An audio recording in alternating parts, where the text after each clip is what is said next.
پینے کے سلسلے میں خاص طور پر کیا حرام ہے کیا حلال ہے؟ اب دیکھیے کوئی یہ تو نہیں پوچھے گا کہ زہر پینا حلال ہے یا حرام ہے. حلال کہہ بھی دیے تو حرام ہی ہوگا. کیوں؟ یہ سراسر کیا ہے، تمہارے جسم کو نقصان پہنچانے والی ہے. اور ویسے بھی زہر حرام ہے، کہیں نہیں آیا، پھر بھی حرام ہی ہے.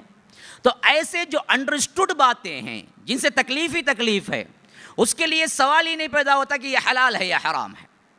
ہاں، اس کے لیے پھر ایک اصول اللہ تبارک و تعالیٰ نے قرآن میں دے دیا. وہ کیا اصول ہے؟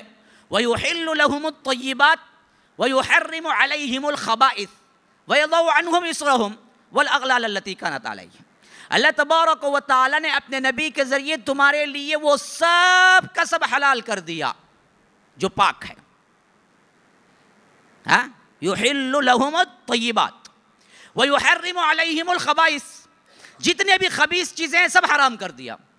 اب جو بھی خبیث ہے وہ دیکھ لینا چاہیے حرام ہی ہے. اب اسی معاملے میں ہمیشہ کہا کرتا ہوں، اب کوئی ایک بندہ بھی مجھے یہ شہادت دے دے سگریٹ خبیث نہیں ہے، پاک طیب ہے، بسم اللہ بول کر میں مسجد میں بیٹھ کو پہلی صف میں پیوں گا، مولی سب بولو کون تبھی میں مان لیتا ہوں، پی لو، بولو حلال ہے بولتا.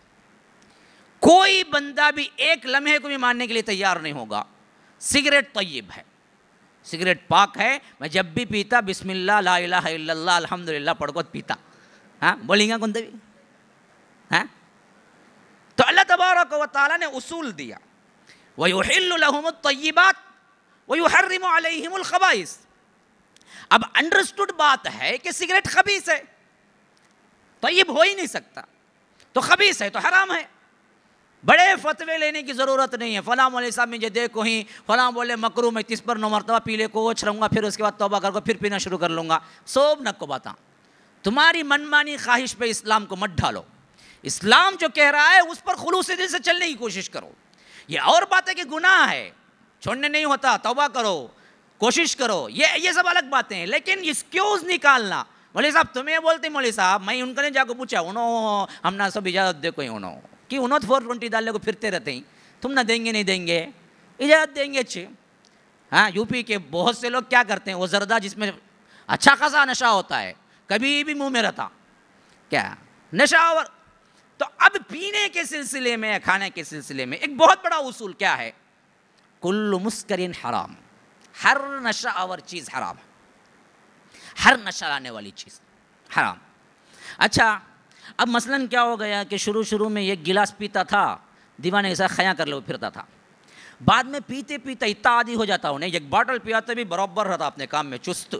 اسے نشہ ایک باٹل کے اوپر پیے تو شروع ہوتا، ورنہ ایک باٹل میں انہیں برابر پرفیکٹ ہوتا انہیں. تو کیا اب انہیں بول سکتا مجھے ایک باٹل تک تو نشات نہیں آتا نا، ایک باٹل کے بعد نہ نشہ آتا، مجھے ایک باٹل حلال دوسرا باٹل حرام. تو اللہ کے رسول نے اسی لیے چیک رکھ دیا. پہلے یہ کہا کہ کل مسکرین حرام، ہر نشہ والی چیز حرام. پھر دوسرے بار کہہ دیا کہ ما اکثر کثیرہ فقلیلہ حرام، جس کا کثیر تعداد نشہ لاتا ہے اس کا ایک رتی بھی حرام. ما اکثر کثیرہ فقلیلہ حرام، جس کا زیادہ پینے یا کھانے سے نشہ آتا ہے اس کا ایک قطرہ بھی حرام، قلیل بھی اس کا حرام. تو اب کوئی یہ نہیں سکتا مجھے ایک گلاس پینے تو نشہ آتا ہے، اس کا ایک قطرہ بھی شراب حرام، ایک قطرہ بھی.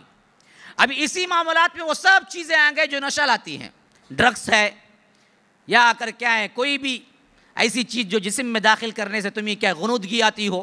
بعض لوگ کیا کرتے ہیں، آج کل کے نوجوان اتنے بگڑے ہوئے ہیں، پیٹرول کو بھی بیٹھ کو سنگلے کو نشہ لیتا انہیں، وہ بھی چرا لیتا، جاؤ گاڑی میں سے پیٹرول چرا لیتا، لے جاؤ بیٹھ کو سنگلے کو رہتا. تو یاد رکھیے یہ سب بری عادتیں ہمارے معاشرے میں بہت تیزی کے ساتھ پھیل رہی ہیں. کیوں؟ ماں باپ نہیں سکھاتے، ماں باپ صحیح رہنمائی نہیں کرتے. خالی اولاد پیدا کر دینا نہیں ہے، وہ بہت بڑی ذمہ داری ہے کہ وہ اولاد کو صحیح رخ پہ ڈالیں، ورنہ تو اللہ پوچھے گا. تو ہماری نسلوں کے اندر خاص کر مجھے تو بہت رپورٹیں آئی، خاص کر یہاں کے ایریا ایسوز اور رائے پیٹا، اس میں کئی گلیوں میں اندھیرے میں کیا ہے، ہمارے اپنے نوجوان بیٹھ کے کیا تو کیا پیٹرول سونگتے ہیں یا تو ڈرگس لیتے ہیں، اور اولاد کو یہ پالتے ہیں جو ماں باپ کو پتہ ہی نہیں چلتا کہ یہ کیا کر رہا ہے بندہ. یہ شام کو دوستوں کے ساتھ پھر کو آتو ملک کو جاتا، رات کو آگو نشے میں ڈلے گا، وہ سو جاتا، معلوم اتنی ہوتا.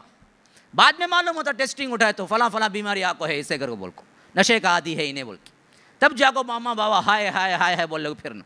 پہلے دیکھو کہاں جاتا انہیں، خاص کر راتوں میں بھیجنا بند کرو، اور اخلاق دیکھو، اور سب سے اہم چیز کہیں جاتا ہے تو اس کے دوست دیکھو کس کے ساتھ جاتا ہے، اچھے ہیں، نمازی ہیں، اچھے کردار والے ہیں تو تب بھیجو، ویسا نہیں ہے تو مت بھیجو.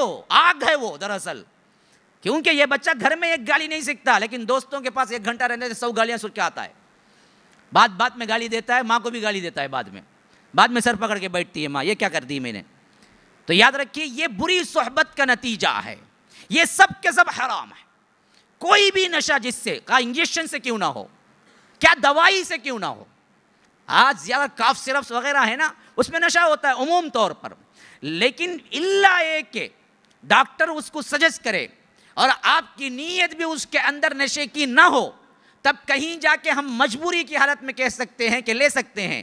اگر اس کے بغیر کوئی دوسری دوا ہو تو اس دوا کی طرف جاؤ بنسبت وہ دوا چھوڑ کر، لیکن بالنیہ بالارادہ اسی سرپ کو یا اسی کیپسول کو آپ نشے کے لیے لیں تو پکا حرام ہے، پکا حرام ہے. لوگوں کو دھوکہ دے سکتے ہیں، اللہ کو نہیں.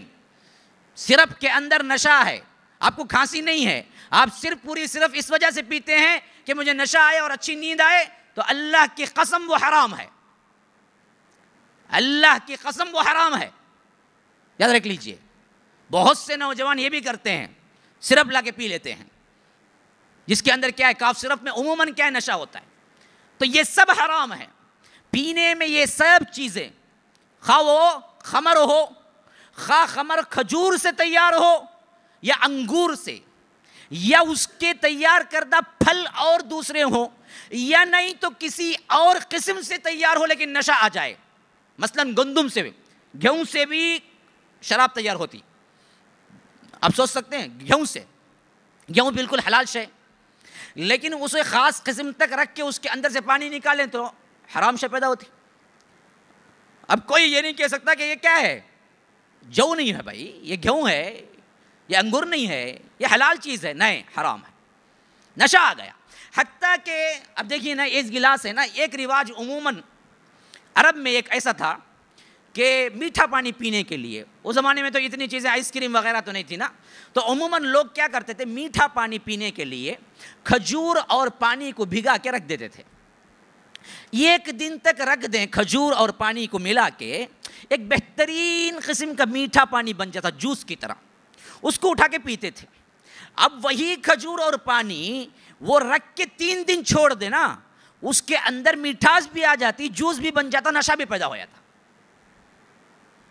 تو اللہ کے رسول نے کہا کہ 1 دن تک اجازت ہے تمہیں کھجور اور پانی ملا کے رکھ کے پیو، اس کے اوپر نہیں، کیونکہ اس کے اوپر رکھنے سے نشہ آنے کا اندیشہ ہے، ہو سکتا ہے نشہ آ جائے.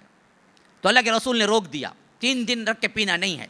اگر تمہیں شربت چاہیے، میٹھا چاہیے تو 1 دن تک رکھو اور پی لو اٹھا کے، اس معاملے میں تمہیں کوئی تنگی نہیں ہے، لیکن اس کے علاوہ نہیں. تو چھوٹی سے چھوٹی چیزیں اگر اس میں نشہ آ گیا وہ سب کا سب حرام ہے.